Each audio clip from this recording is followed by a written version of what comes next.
A hero's welcome tonight at Bluegrass Airport for dozens of Kentucky veterans. They arrived home to signs and cheers after a day-long trip to Washington, D.C. to see the memorials built for them.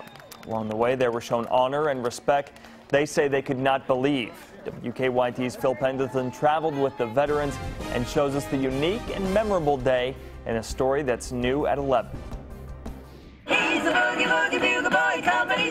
Their day began bright and early with a special song from the Ladies for Liberty. Dozens of veterans from all over Kentucky gathered for what was to be an incredible day. Yeah, I was a prisoner of war 13 months. Some vets like James Tipton have never been to the nation's capital. I was a base gunner on the B-24. We didn't fly 2 days in a row. More than 70 vets and their guardians boarded a charter flight just for them. Only vets and their guardians were on board. Shoo, shoo, shoo, baby. Where they were sang to again. At the airport in Washington, a welcome like no other. It was excellent. I couldn't believe it. It was so nice of all those people to come out and volunteer. It was really, really nice. Honor flight officials estimate that about 1,500 World War II veterans are dying every single day. Many of them without the honor flight, never having an opportunity to see the memorial built for them. Great victory. Paul Smith served in the Pacific. Rode out a typhoon there right before we left. It was the largest typhoon in history.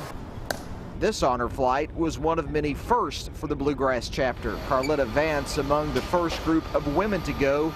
She was a nurse in World War II. So they were bringing the wounded in, and they took us in there and told us to wash them up and feed them.